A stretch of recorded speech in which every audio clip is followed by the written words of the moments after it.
Technology ہمارے پاس نہیں ہے، مال و دولت ہمارے پاس نہیں ہے، حکومت اور ریاست ہمارے پاس نہیں ہے، پھر پوری دنیا ہمارے پیچھے کیوں ہے؟ ہمارے پاس اگر کوئی چیز ہے تو وہ ایمان کی دولت ہے، اور اسی ایمان کی دولت کی بنیاد پر آج پوری دنیا ہمارے خلاف ہے،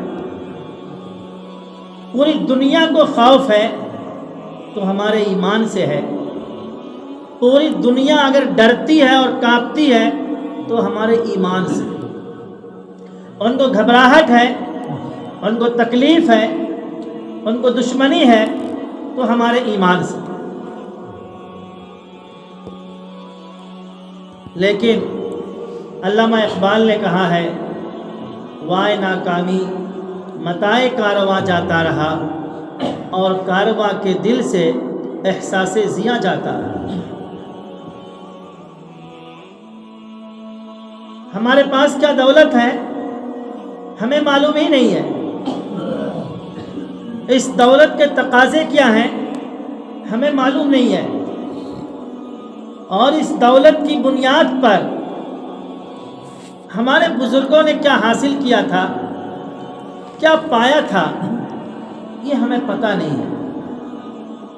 اللہ تعالیٰ نے ہمیں ایک کتاب دی ہے، ہمیں ایک دستور دیا ہے، ایک منشور دیا ہے، اسے ہم کتاب ہدایت کہتے ہیں، نسخہ کیمیا کہتے ہیں، اسلامی قانون کی کتاب کہتے ہیں۔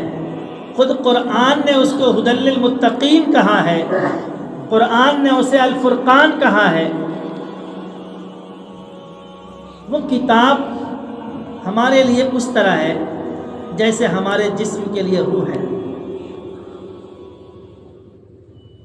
اگر ہمارے جسم سے روح نکل جائے تو ہمارا جسم کسی کام کا نہیں ہے۔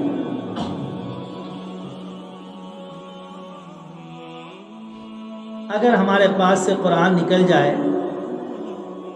اگر ہمارے پاس سے کتاب ہدایت نکل جائے تو ہمارا ایمان کسی کام کا نہیں ہے۔ کسی بھی بازار میں دنیا کے ہمارے ایمان کی کوئی قیمت نہیں ہے۔ اگر ہمارے ایمان کی قیمت ہے تو اس قرآن کے ساتھ ہماری نسبت کی بنیاد پر ہے، قرآن پر عمل کرنے کی بنیاد پر ہے، قرآن کے ساتھ جڑنے کی بنیاد پر ہے۔ قرآن کریم ایک مسلمان کی روح ہے۔ جس طرح انسان روح کے بغیر زندہ نہیں رہ سکتا ہے، ایک مسلمان قرآن کے بغیر ایمان والا نہیں رہ سکتا، اور جس طرح ہمارے اس جسم کو غذا کی ضرورت ہے، ہمارے ایمان کو قرآن کی ضرورت ہے۔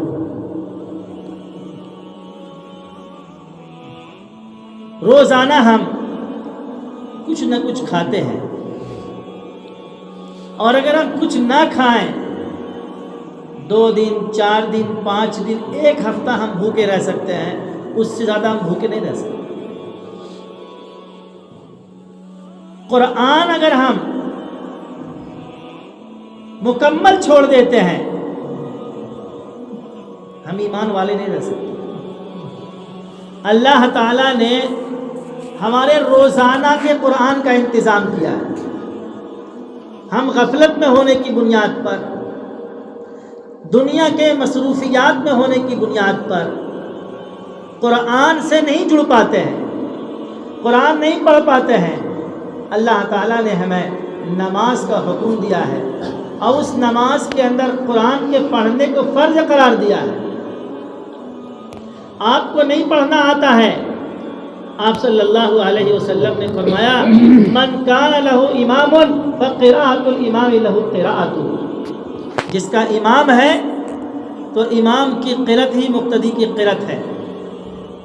آپ مسجد میں آتے ہیں گویا آپ قرآن پڑھنے والے ہوتے ہیں.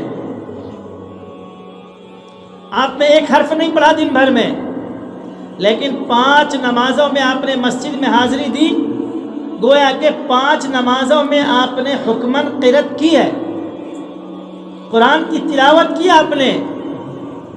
اس لیے کہ آپ کے ایمان کو غذا کی ضرورت ہے، اور ایمان کی غذا قرآن ہے. آپ کو قرآن پڑھنا ہی پڑھنا ہے.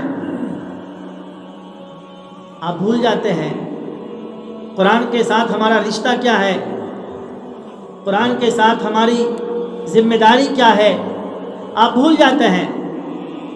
لیکن اللہ تعالیٰ نے آپ کے ایمان کی حفاظت کے لیے اور ایمان کے ساتھ آپ کا رشتہ مضبوط رہے، اس لیے آپ کو نماز کے اندر بلایا ہے کہ اگر آپ نماز میں آتے ہیں تو آپ قرآن کے ساتھ جڑے ہوئے ہیں. روزانہ 5 نماز میں نہیں آتے ہیں، کسی ایک نماز میں بھی آ جاتے ہیں، آپ کا قرآن کے ساتھ رشتہ جڑا رہتا ہے.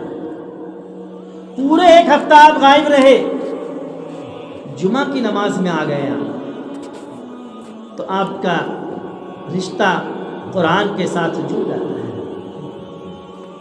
ایک ایمان والے ہونے کی حیثیت سے ہمیں قرآن کے ساتھ اپنا رشتہ مضبوط کرنا چاہیے.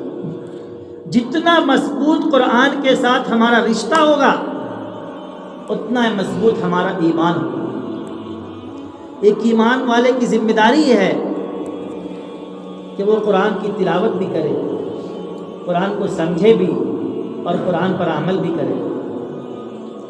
نبی کے فرائض کے اندر، نبی کی ذمہ داری کے اندر یتلو علیہم آیاتہ ویعلمہم الکتاب ویزکیہم، قرآن کی تلاوت بھی ہے، قرآن کے احکام کی تعلیم بھی ہے، اور نفس کا تزکیہ بھی ہے.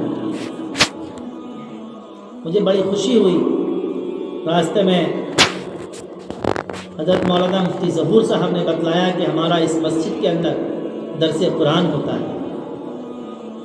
مجھے بڑی خوشی ہوئی کہ اس درس قرآن کو ہر مسجد میں عام کرنے کی ضرورت ہے، اور ایک مسلمان کی ذمہ داری اور ایک فرض ہے کہ وہ اپنے قانون کی کتاب کو پڑھے اور جانے، اپنے ہدایت کی کتاب کو پڑھے اور سمجھے. اس کے بارے میں قرآن نے کہا ھدی للمتقین. حضرت عمر فاروق رضی اللہ تعالیٰ عنہ کے بارے میں آتا ہے، سورہ بقرہ انہوں نے 12 سال میں پڑھی تھی، عربی جانتے تھے، زبان جانتے تھے، نبی صلی اللہ علیہ وسلم کے ساتھ رہتے تھے. 12 سال ان کو لگے قرآن کو سمجھنے اور پڑھنے میں. ہم 12 دن دینے کو تیار نہیں ہیں، 12 مہینے دینے کو ہم تیار نہیں ہیں.